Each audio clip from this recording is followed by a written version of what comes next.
آپ کو بتائیں کہ جسٹس امینالدین خان نے وفاقی آئینی عدالت کے پہلے چیف جسٹس کے طور پر حلف اٹھا لیا۔ صدر مملکت آصف علی زرداری نے ان سے حلف لیا۔ وفاقی آئینی عدالت کے 3 ججوں نے بھی اپنے عہدوں کا حلف اٹھا لیا۔ تفصیل دیکھیے اس رپورٹ میں۔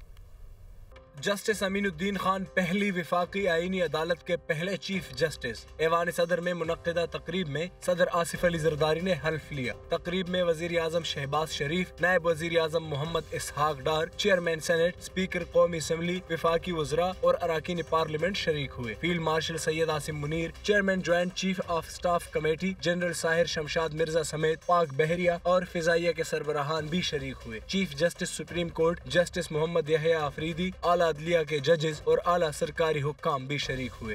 پاکستان کی پہلی وفاقی آئینی عدالت کے 3 ججز نے بھی حلف اٹھا لیا۔ وفاقی آئینی عدالت کے چیف جسٹس امینالدین خان نے ان سے حلف لیا۔ ججز کی حلف برداری کی تقریب اسلام آباد ہائی کورٹ بلڈنگ میں منعقد کی گئی۔ حلف اٹھانے والوں میں جسٹس حسن اظہر رضوی، جسٹس عامر فاروق اور جسٹس علی باقر نجفی شامل تھے۔ تقریب میں اسلام آباد ہائی کورٹ کے چیف جسٹس سردار سرفراز ڈوگر اور دیگر ججز بھی شریک ہوئے۔ ذرائع کے مطابق جسٹس کے آغا وفاقی آئینی عدالت کے جج کا حلف اٹھائیں گے۔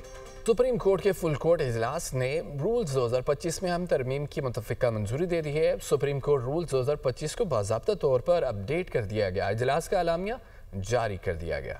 چیف جسٹس یحییٰ آفریدی کی زیر صدارت سپریم کورٹ کا فل کورٹ اجلاس۔ سپریم کورٹ رولز 2025 میں ترمیم کی متفقہ طور پر منظوری۔ اعلامیہ کے مطابق یہ ترمیم کمیٹی کی سفارشات کی روشنی میں کی گئی۔ کمیٹی جسٹس شاہد وحید، جسٹس عرفان سعادت خان، جسٹس نعیم اختر افغان اور جسٹس عقیل احمد عباسی پر مشتمل تھی۔ کمیٹی نے سپریم کورٹ رولز 1980 کا باریک بینی سے جائزہ لیا اور قانونی پیچیدگیوں کو دور کرنے کے لیے رولز 2025 کا مسودہ تیار کیا۔ رولز 2025 میں کی گئی اپ ڈیٹس کا مقصد بہتر سروس ڈیلیوری، عدالتی نظام میں بہتری اور عوام کو سستا اور جلدی انصاف فراہم کرنا ہے۔ فل کورٹ نے متفقہ طور پر ایڈوکیٹ محمد منیر پراچا کو senior advocate supreme court of Pakistan کا درجہ دینے کی بھی منظوری دی۔ ذرائع کے مطابق اجلاس میں ججز کے استعفوں اور 27ویں آئینی ترمیم پر کوئی بات نہیں ہوئی۔ 27ویں ترمیم کے ذریعے آرٹیکل 243 میں تبدیلیوں کی روشنی میں آرمی ایکٹ میں ترمیم کی بھی منظوری دے دی گئی ہے۔ بل قومی اسمبلی کے بعد سینٹ آف پاکستان میں بھی منظور ہو گیا۔ آرمی ایکٹ میں ہونے والی تبدیلیاں کیا ہیں، اس رپورٹ میں دیکھیے۔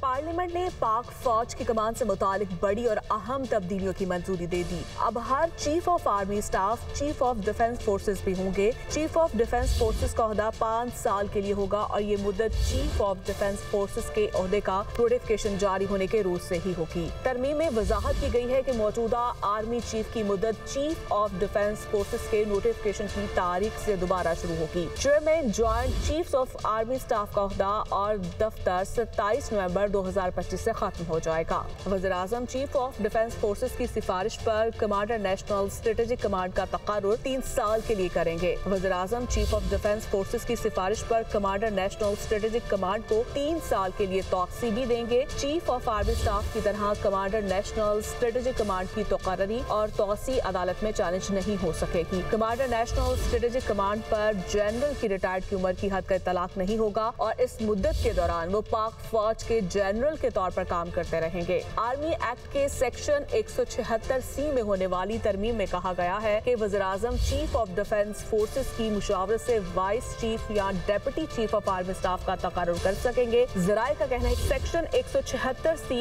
1979 سے آرمی ایکٹ کا حصہ ہے اور اس میں ترمیم کا مقصد vice chief of army staff کی تقرری کے لیے چیف آف ڈیفنس فورسز کی سفارش کو شامل کرنا تھا۔ ذرائع کا کہنا ہے کہ حکومت vice chief of army staff کا تقرر نہیں کرنے جا رہی۔ پاکستان ایئر فورس ایکٹ 1953 اور پاکستان نیوی آرڈیننس 1961 میں بھی ترامیم منظور کرتے ہوئے chairman joint chiefs of staff committee سے متعلق شقیں حذف کر دی گئی ہیں۔ وزیر مملکت برائے قانون بیرسٹر عقیل ملک کہتے ہیں کہ مستعفی ججز نے اگر نوکری نہیں کی تو اصول پر عہدہ چھوڑا ہے تو ٹیکس پیئر کے پیسے سے پینشن و مرات لینے سے بھی لکھ کر انکار کریں۔ پروگرام ٹو نائٹ وچ سمر عباس میں گفتگو کرتے ہوئے بیرسٹر عقیل ملک کا کہنا تھا کہ بہت جلد 28ویں آئینی ترمیم پر بحث کا آغاز کیا جائے گا۔ آئینی عدالت کے ججوں کی تعداد 13 تک ہو سکتی ہے۔ ذاتی طور پر سمجھتا ہوں کہ صدر پاکستان کا تاحیات استثناء نہیں ہونا چاہیے۔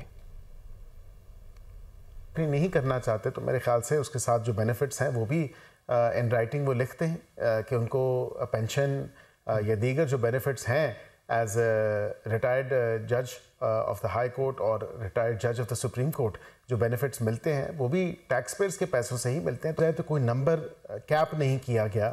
12-13 بالکل ہو سکتے ہیں, اس میں کوئی قدغن نہیں ہے. میرا ایک ذاتی ویو جو ہے وہ مختلف ہے. میں سمجھتا ہوں کہ ایبسولوٹ امیونٹی کا کانسیپٹ ہے ہی نہیں اور وہ ایگزسٹ بھی نہیں کرتا. دیکھیں بالکل آئیڈیا تو یہی ہے کہ 28ویں ترمیم کے اندر جو مفاد عامہ کے کام ہیں ایک اوپننس ہے, ایک اوپن جو مائنڈ کہہ لے یا ایک ریسیپٹیونیس ہے اس تمام تر حوالے سے کہ بالکل ایک مشاورت ہونی چاہیے ان تمام تر ایشوز کے اوپر, کیونکہ یہ نیشنل ایشوز ہیں اور یہ پبلک انٹرسٹ کے ایشوز ہیں.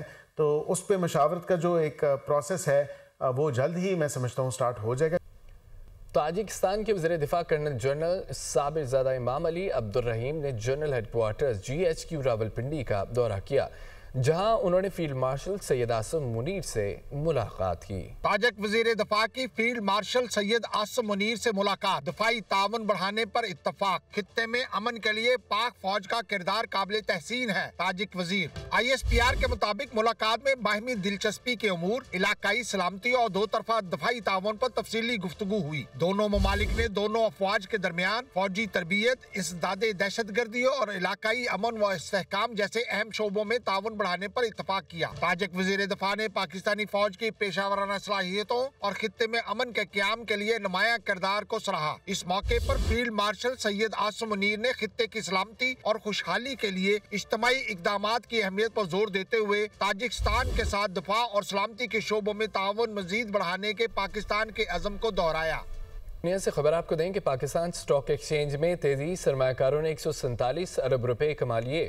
ادھر ڈالر مسلسل کمزور ہونے لگا اور سونے کے دام میں بھی گر گئے.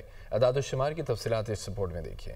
پاکستان اسٹاک ایکسچینج میں ٹریڈنگ مسلسل گرین زون میں ٹریڈ کرتی رہی. انڈیکس دوران ٹریڈنگ 1400 سے زائد پوائنٹس بڑھ کر یومیہ 1,62,100 کی حد تک ٹریڈ ہوا. 100 انڈیکس ٹریڈنگ کا اختتام 1277 پوائنٹس اضافے سے 1,61,935 پوائنٹس کی حد پر ہوا. انٹر بینک میں ڈالر کی قیمت روپے کے مقابلے میں 4 پیسے کم ہو کر 280 روپے 72 پیسے ہو گئی. عالمی مارکیٹ میں سونا سستا ہونے سے مقامی مارکیٹ میں 24 کیرٹ فی تولہ سونا 3,300 روپے کم ہو کر 4,39,762 روپے کا ہو گیا. عالمی منظرنامے سے خبر آپ کو دیں کہ مسلسل جنگ, بمباری اور مشکلات کے باوجود غزہ کے نوجوان تعلیم کے حصول کے لیے پرعزم ہیں. غزہ میں انٹرمیڈیٹ کے امتحانات کے نتائج کا اعلان کر دیا گیا.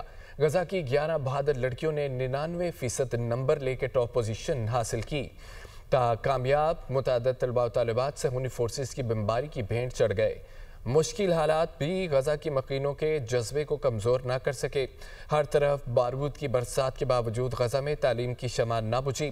فلسطینی طالب علموں نے تاریخ رقم کر دی. غزہ میں انٹرمیڈیٹ کے امتحانات کے نتائج کا اعلان کر دیا گیا, جس میں 11 بہادر لڑکیوں نے 99% نمبر لے کر ٹاپ پوزیشن حاصل کی.